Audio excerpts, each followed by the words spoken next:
Excelências, minhas senhoras e meus senhores, preservar e valorizar as conquistas alcançadas, construindo um futuro melhor, é o lema central das celebrações do 50º da Independência Nacional, que nos impele, simultaneamente, a olhar para o nosso passado, a nossa história e para o nosso futuro.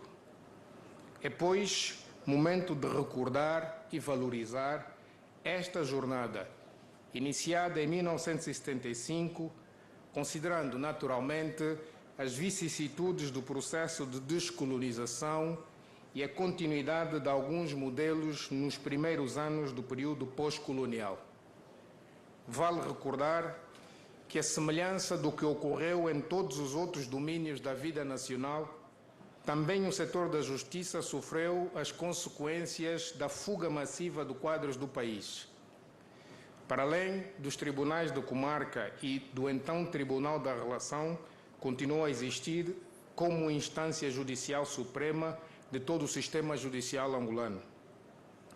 Naquela altura, eram muito poucos os magistrados judiciais, muito poucos os magistrados do Ministério Público e muito poucos os advogados. Naquele contexto, nem sequer era necessário ser licenciado em Direito para exercer essas funções. Naquela altura, eram muito poucos os tribunais. A Lei Constitucional de 1975 dispunha sobre os tribunais em apenas 2 artigos, limitando-se a dizer que cabia em exclusivo a estes o exercício da função jurisdicional, que a sua organização, composição e competências seriam fixadas por lei e que os juízes eram independentes. Só com a revisão constitucional de 1978, o Tribunal Supremo e a Procuradoria-Geral da República ganharam assento constitucional.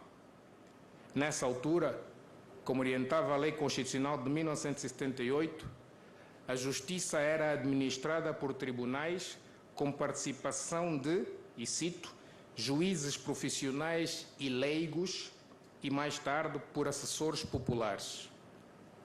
De lá para cá, o nosso país protagonizou uma transformação estrutural do judiciário a todos os níveis.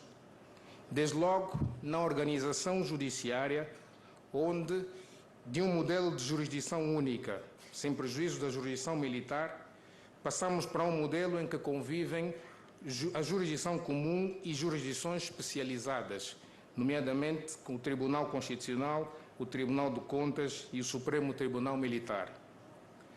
O modelo de transição deu lugar, em 1988, ao então conhecido Sistema Unificado de Justiça e este, mais recentemente, ao novo modelo de organização da jurisdição comum, composto pelo Tribunal Supremo, os Tribunais da Relação e os Tribunais de Comarca.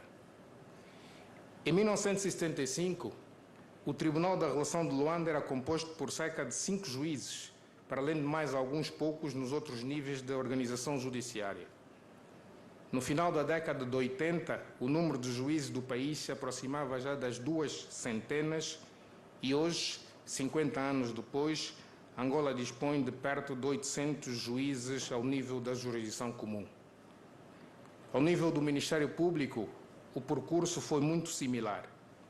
De cerca de 6 magistrados em 1975, o número tem vindo a crescer ao longo dos anos, posicionando-se hoje em perto de 800 magistrados do Ministério Público. Também no domínio da advocacia, essa transformação quantitativa é inegável.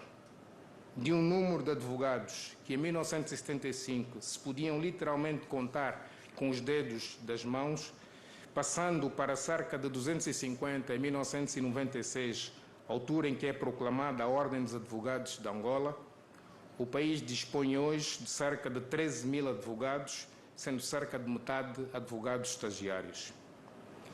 Para esta caminhada, foi determinante a oferta formativa do curso de Direito no país, que saiu de uma única faculdade de Direito, criada em 1979, e menos de 100 licenciados por ano, em média, para uma oferta formativa de mais de uma dezena e meia de faculdades de Direito e cerca de 1.000 licenciados referentes à organização do sistema judiciário como um todo, bem como a aprovação do Código da Família e, mais recentemente, dos novos Código Penal e Código de Processo Penal, revogando os seculares e coloniais códigos que vigoravam durante algum tempo, mesmo no período da Angola independente. É urgente concluírem-se os trabalhos para a alteração, tão breve quanto possível, do Código Civil e do Código de Processo Civil. Não sendo um espaço adequado para o efeito, lembrar e citar alguns dos muitos pioneiros nos mais diferentes domínios é incontornável. João Felizardo, Maria do Carmo Medina, Antero da Bre